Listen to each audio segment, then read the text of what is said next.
if you want to further your training as a medical doctor in Nigeria, then you have to join either one of two postgraduate medical colleges: the West African Postgraduate Medical College or the National Postgraduate Medical College. In this video, we're going to be talking about the Primaries exam, the entrance exam into this postgraduate medical college. Hello guys, and welcome to my YouTube channel. My name is Dr. Peter. Some of my friends call me Dr. Piru. I'm a medical doctor and content creator currently working in Nigeria. On this channel, I do a little bit of medical lifestyle and a little bit of academics. And if you are new to this channel, do subscribe to this channel and then watch out for more of our content. But if you're a student or a young medical professional, I think you have quality content here that you might relate with. So please do well to subscribe and share this video if you like it. Now, to the Primaries exam.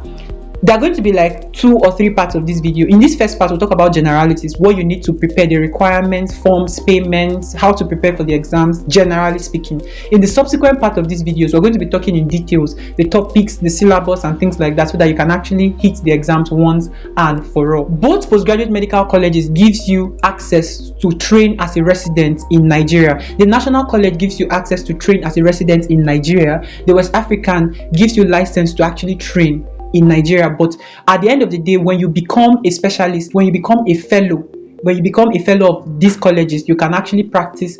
For West Africa, you can practice within the West African sub-region when you become a fellow. So what are the requirements you need if you want to register for these exams? I'll just talk in particular now to the West African College. You need 3 forms. You need your certificate as a graduate, as a medical graduate, as a medical doctor, so your certificate from your university. You also need your permanent license as a doctor registered under the Medical and Dental Council of Nigeria. And lastly, you need a certification form. The certification form is actually a short form. It consists of 2 parts. The first part requires your biodata. The second part, however, has to be filled by a fellow of the college that you're interested in, and the fellow has to be in the faculty from whence you want to register. So for example, if you are going for pediatrics, the fellow who is filling that part for you, who is introducing you to the college, has to be a pediatrician, and then a surgeon or a physician, as the case might be.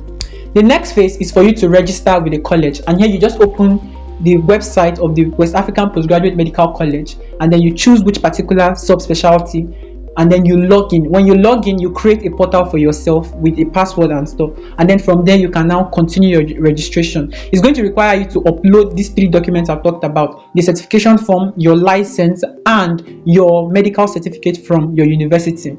The payments currently, the last payment as of 2022 for the West African Postgraduate College is 75,000 naira. That roughly converts to about $175 or thereabout.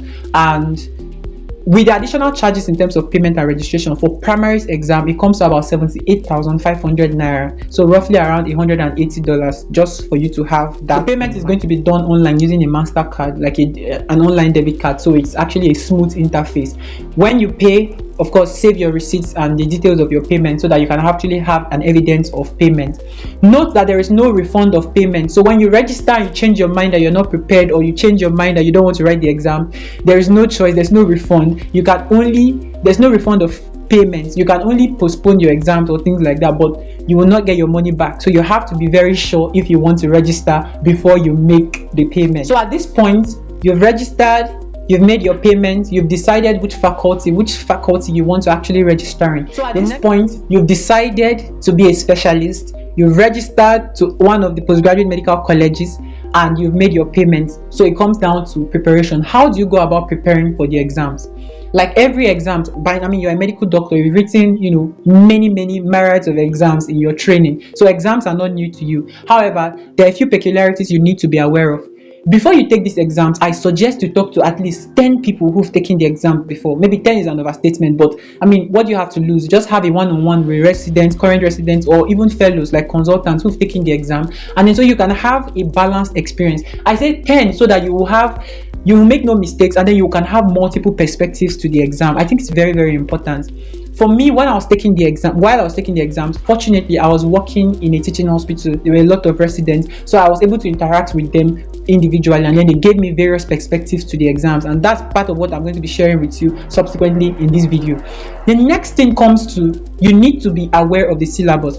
Whenever you go for a medical exam, they always tell you that the syllabus is the human body, so you have to go and dust all your textbooks from all that again. But while that is true, generally speaking, in specifics, each of these exams actually have a guideline, a syllabus, so to say, a guideline. For internal medicine, which I wrote, there were 36 areas, 36 topics from whence you have to actually, from whence the exam was going to concentrate on. And most of them were not necessarily even facts, they were principles. So you'll be hearing like anatomy of the disease, physiology of the disease, and then 36 of those topics. And from my experience of writing the exams, if you had extensively covered these 36 areas, you would not have so much problems when it comes to the exams in particular.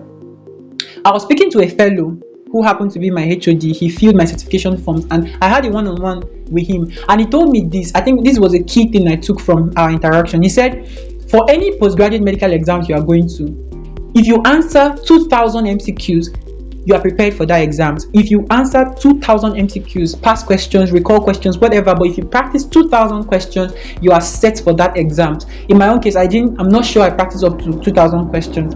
Actually, not up to 2,000 questions, honestly, but still yet, it will give you a perspective of how the examiners think and which areas to note. If you read generally, you will have general knowledge, you have stuff, but by the time you look at the questions, you can begin to know which areas the examiners actually concentrate on, and then you begin to find the patterns in the exam, which is actually very, very helpful. So the first thing is use the guidelines, the syllabus, the guideline for that particular exam. Next thing is to answer as much past questions from the exams as you can.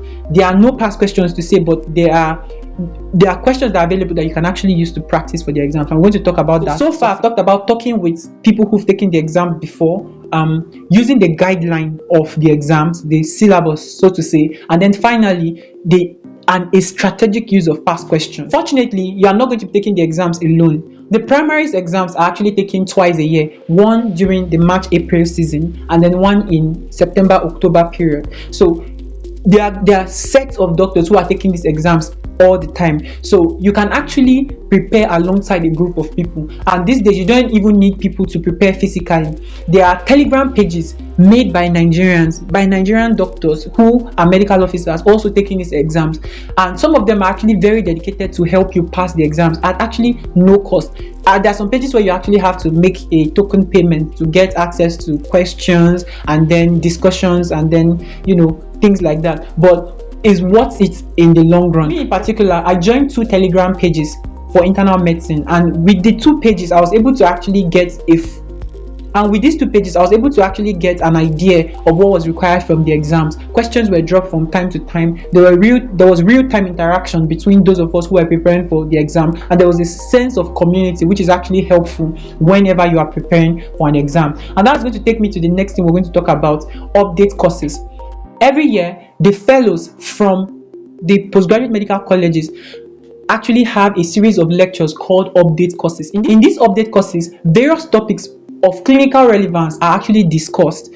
Very common topics that we meet in our everyday practice are actually discussed, and certain academic materials are released, some as PowerPoint presentations, others as lecture notes, and then some even as videos and audio explanations to those particular topics.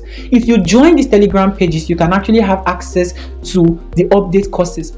To have access to the most current update course, you actually have to make a payment to the postgraduate medical college and then have access to the materials. There are actually a series of lectures from where you'll be given the materials from. To have access to the update materials, you have to make a payment about 70,000 naira to the postgraduate medical college, and then you go for a 2 weeks update period where lectures will be given and the materials will be subsequently given to participants. However, between me and you, I can tell you that you might not have the time, or you might be very far in location to the venue of the update course. So there are ways you can go around it. If you have a group of people with whom you are preparing for the exams, for example, let's say surgery, we can all decide, 10 of us can decide, okay, the update cost is 70,000 naira. 10 of us can decide to contribute and send one of us as a volunteer to actually take the courses and then bring the materials for us, so that all of us can now have access to the soft copy materials of the update course. That is a way we can actually go and then share knowledge after the course has taken place. However, I think maybe ideally you should go for the course. I did not go for the course before I took my exams. So add that the exam questions, especially for the West African Postgraduate Medical College, is very, very tailored towards the materials in the update course. So you should be aware of this and you should prepare accordingly. So far we've talked about, talking to people, using the guidelines, the syllabus, using the update course, and then using a lot of past questions to practice for the exam. The next thing I want to talk about is the venue for the exams. There are 3 examination centers for primaries for the West African Postgraduate Medical College. One is located in Abuja, the other is located in Enugu, and then the last is located in Ibadan. There are other venues in Ghana and other West African countries too, but in Nigeria, Enugu, Ibadan, and Abuja. So wherever you are in Nigeria, I want you to have this at the back of your mind when you are preparing for the exam, so you can choose the venue based on your proximity to that particular location. When you do this, it's important for you to make provisions for accommodation, for transport, and things like that. It's advised that you go a day before the examination. So when you go, you can be settled, get to know the exam venue, and then on the day of the exam, you can actually go easily to the exam venue. To the exam modalities proper. On the day of the examination, you are required to go there, present your slip that you have actually registered and a form of identification, so they know exactly that it is you who have registered for the exam and is coming to take the exam. You're also going to observe COVID protocols. The exam is multiple choice question and is computer based, so you have that at the back of your mind when you are preparing too. There are 200 questions and you would have 3 hours, that's 180 minutes. So thereabouts, you have roughly about 50 seconds per question. It's good to have this at the back of your mind when you are preparing for the exam, so that you can know how to manage your time. The instruction says there is no negative marking in the exam. However, you need to still be careful when you answer the questions. Like all CBT examination, there's no point to spend extra time on any question. Immediately you have difficulties, move on. There are 200 questions. There are going to be definitely easy questions that you know down the line that can actually help you save time and all that. So it's important for you to have that at the back of your mind as well. Now, speaking experientially, I can tell you this. There's a certain group of questions we call recall questions. So candidates who have taken the exams previously actually sort of pull questions they can remember from the exams, and then we pull it together and then we practice with it so that you can read around those kind of questions. From my experience, I can tell you that the recall questions are very, very helpful. So recall questions, as much as you can get, you can actually practice them. And these recall questions are actually available on these Telegram pages that I've talked about. Maybe I'm going to drop the link to those Telegram pages down below so that you can actually click them, join them, and then subsequently prepare for the exams. Also, I want to say some personal notes. It's important that you focus and prepare for the examination. For me personally, I didn't combine the preparation period with any intense clinical activity. I registered for the exams while I was towards the end of my service year, and then I was already done with my service before I started preparation. I had an intense preparatory period of about 3 weeks where I was able to go through the update courses and I was able to practice questions. However, in retrospect, if you have at least a month's period to prepare for the exam, is going to be good. If you are combining this within a period of 2 or 3 months with some clinical practice, and you're actually disciplined and dedicated to give 1 hour a day or 1.5 hours a day within a 2-3 months period, you can actually smoothly, without problems, prepare and have a smooth sail when you are going for the examination. If you want to do an intense protocol, however, a period of 1 month where you go through all the update courses, practice lots and lots of questions, and discuss on the Telegram page, a month is going to just be perfect for your preparation. In the subsequent parts of this video, I'm going to be talking more in terms of internal medicine, the details of how of the questions, of the topics, and the areas that the examiners were concentrating on. And I'm going to be using the recall questions from the previous years as well as my own experience to make the subsequent videos. So guys, if you enjoyed this video, please don't forget to like and subscribe to this channel. It's very encouraging for young YouTubers like myself. Also, if you found the information here helpful, share with others so that we can actually have a smooth ride when we take our primaries exams. Until the next video, I remain Dr. Peter. See you. Cheers.